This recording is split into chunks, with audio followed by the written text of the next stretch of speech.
All right. So I've got this rolling.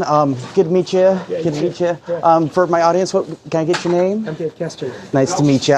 So you are one of the people that were painting no ice outside of, or on the outside of the My personal hangar. of your personal hangar. Okay, okay, awesome. And you know, you've prepared a statement. I was just wondering if maybe I could get you to read that off for my audience. Sure.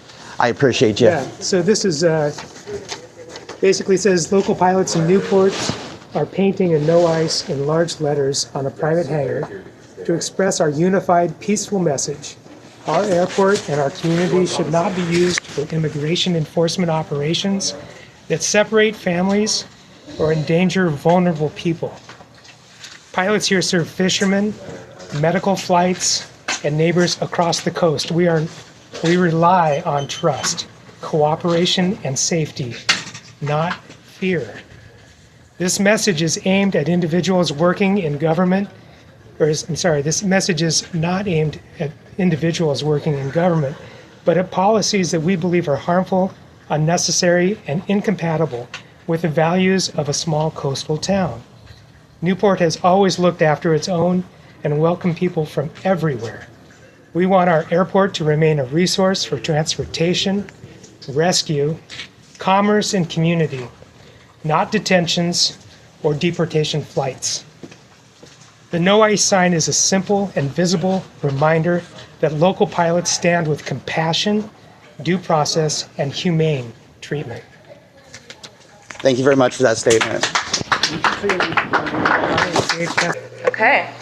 Senator. All right. Okay, sure. Well, thanks everybody for coming out, and I'm going to give some remarks and turn it over to Tonette, who's doing a great job for the Fishing Wives. We just heard from Commander Matt Eads, who represents the Pacific region, and we inquired in detail with respect to what safety measures they were willing to take for the fishing season. His answers fell way, way, way short. And I'm here on the ground because I want to know what's going to happen in the air and at sea if there is a rescue needed in this season. And you don't need to be Sherlock Holmes to know something is up here. And I'm glad the Coast Guard met with us this morning, but for all of the moms and kids and families for whom this is a life and death situation, I want to say our delegation is going to stay at it until we get some real answers. Because if you're talking about life and death for somebody's parents and siblings and spouse and kids, they deserve better. Before I turn it over to Tonette, let me just kind of drive home the central point. Minutes matter in the ocean. The wives have consistently educated me that if somebody is in that ocean, they may not be with us in a matter of minutes. And I'll close by way of saying that the commander said something about they're working on additional help with respect to staff. That's good. But then they said something about how it might be sorted out in a couple of years. Not only is that not good enough, but that's not what Donald Trump promised in his first term. So what I want to do is convey a message that I'm going to stay at this every day until we get this worked out because the stakes are so high. And I can speak for the entire Oregon congressional delegation. So let me turn this over to Tonette and then any of the family that would like to speak next. So I appreciate you all being here. This is an important moment. We really appreciate Senator Wyden and his team. They have been in communication with us from the very beginning. This was a shocking occurrence for us. We went through this 11 years ago, and after that, we were given assurances that this could not happen again in this way. We understand that our air station has not been staffed for a while. We were not given that information before that happened. And we are very disappointed that there has been a lack of communication between the Coast Guard and pretty much everybody. We take this personally. My boat is going to be Dungeness crab fishing in just a few weeks. I have family members on that boat. we have a very large Dungeness crab fleet, and when things happen, they happen fast. We can't wait 2 hours for a Coast Guard rescue.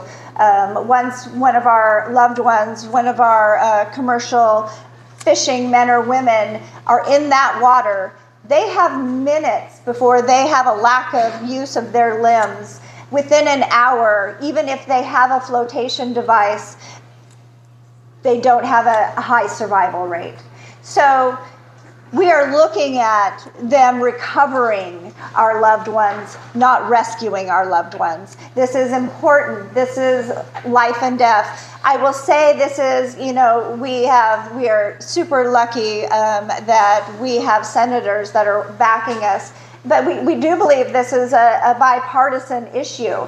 This has nothing to do with politics. This has to do with life and death. And it is really important for us to have our rescue helicopter, to have that backing, to know that when my boat goes out, I don't have to worry about a 2-hour time for the rescue helicopter to come from North Bend. We're here, Newport Fishermen's Wives. Our mission is to educate, and our mission is safety in the industry. And this impacts our industry. This impacts our port immensely. Questions? Can you talk about how dangerous crab fishing is in general, especially in this area, and why it makes the situation more severe? Yeah, there is data out there that our Dungeness crab fisheries are even more dangerous than the crab fisheries up in Alaska. We are one of the most dangerous industries around the country, and we're a derby fishery, so that means these boats are going out as soon as the season starts, weather depending. But if the large boats are going out, there's about a 2-week window where a lot of the crab come in. And so if the large boats are going out and the small boats are seeing this, it's really their year is made with Dungeness crab fishing. So, sometimes there could be risks that are taken. And, and it's not just mechanical issues, weather. We have a very dangerous bar. So, there's a multitude of reasons why we have accidents out at sea or coming in through our bar. Other questions? Yes. Yes. What steps, or is there anything that you can do against federal agents that break the law here in Oregon?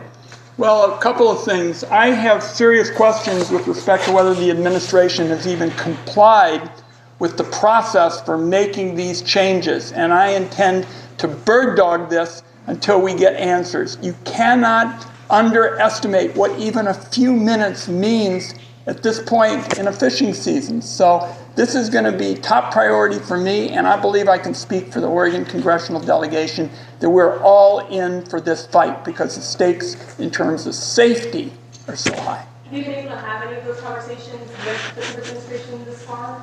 We've had some conversations like today, but today went into more detail than we had previously, and what we heard was unacceptable. This proposition that after everything we went through the last round, and Donald Trump said we're not going to do this again, and now we're back hip deep in the middle of it with only a few days till the season starts, is just way out of line in terms of what we were promised. And I'll also say that when you talk about budget choices, I'm in charge of that because I'm the senior guy on the tax committee.